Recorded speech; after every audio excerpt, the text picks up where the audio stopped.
Right, ever since September 1993, I've been driving this little car for 7 days a week. It's been a good little trooper, but I'm finding it's just a little hard for the 7 days and to keep up with the traffic. All these mad Japanese cars that go like heck. So we have decided to replace it, and we have done searches and looked around, and we've had to stay with British. I like the British cars. So we've purchased this one, 1971 Morris 1300 cracker. I've started to put personal touches on it, like the eyebrows, the mud flaps, and in the back. We'll have a look at that when we get round there. I put the high stop on it, high stop light that is. I'll have a look inside. I opened this up before, easy as anything. Try pulling the right way, it helps, doesn't it?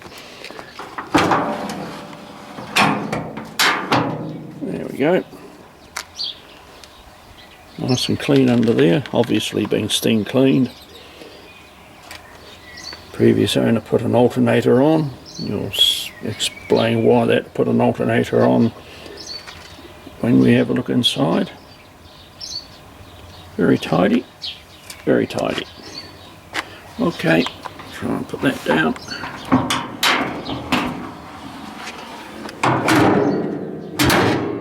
That's metal, that is solid metal sound. It really is. This is what I like about it. Listen to that. Modern cars don't make solid sounds like that. No. Very tidy inside. Actually, it's original inside. Original. I've put these fancy seat covers on. Yep. The carpets are starting to get a little tired in the front, but never mind. There's the original mileage. I got it on end of October 2015. So I've had about 38. I've done about 1,000 miles on it since then. It has had a modern radio installed. I don't mind that. They took the original water heater out and put in an electric one, hence the alternator. Why, I don't know, because that thing must drain a lot of power. So I'm going to look around for a wrecker and get the heater out of that and put in here, and then I can use that in my model railway room. As I say, very tidy inside. Quite a nice little car. We'll have another look outside, shall we? Now, I had one of these brand spanking new in 1973. When I say one of these, it was a 1300, but it was a Wolseley. And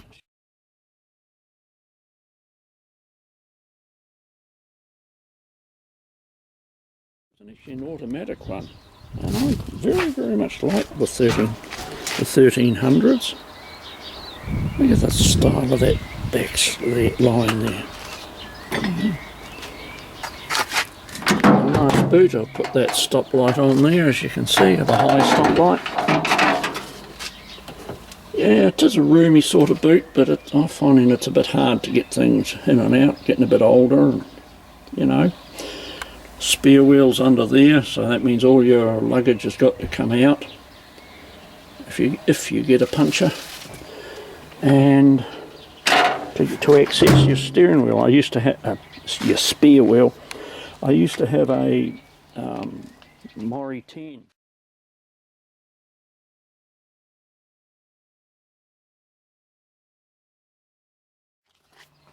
And underneath the bumper they had a little panel that you'd remove, and you drag your spare wheel out. Marvellous idea. You never had to worry about, you know, if you've got a puncture. As I've added the mud flaps, all 4 mud flaps. Look at that nice lot. We've got, you know, that car's got beautiful lines. You know, to me, this must be about the last of the great British cars. Yeah, they all went wonky after that. From the documentaries I've seen, it was the management, the unions and the British government that stuffed up the... Alright, I've fitted the badge there to it.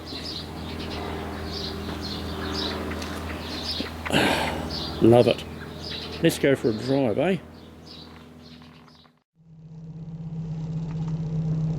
Right, here we go.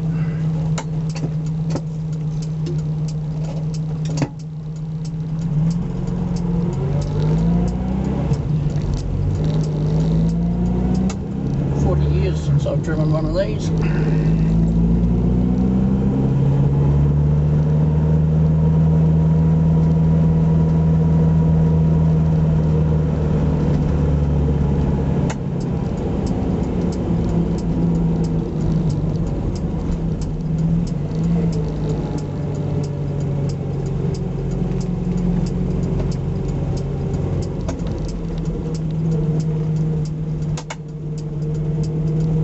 Tight roundabout, that one.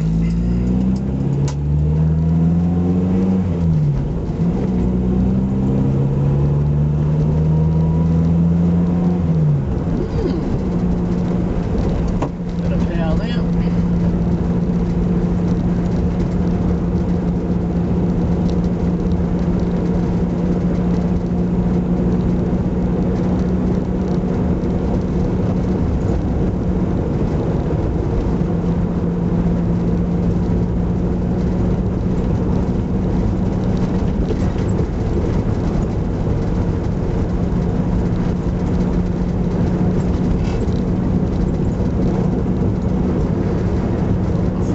Smooth riding these cars are. Where did the Brits go wrong?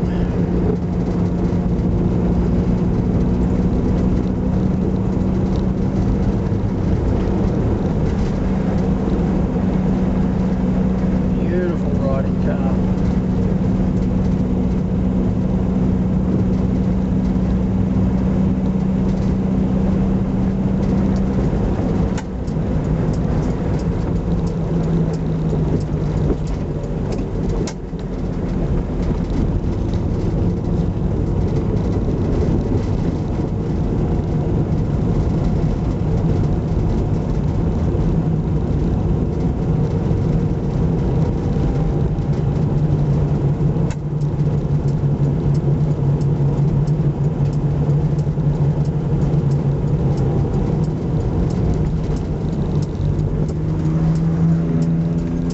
Go.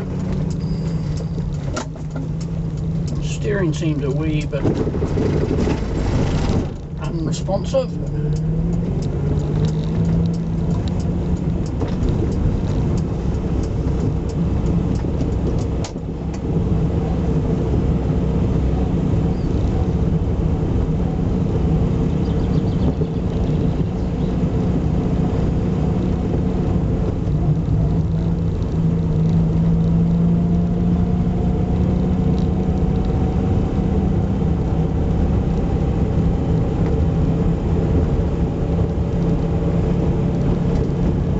In my mid-20s when I last had one of these. Never had a Morris, I had a Wolseley.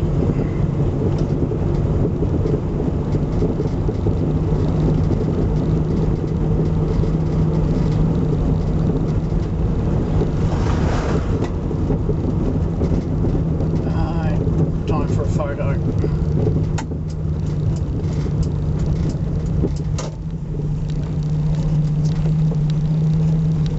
Beautiful riding.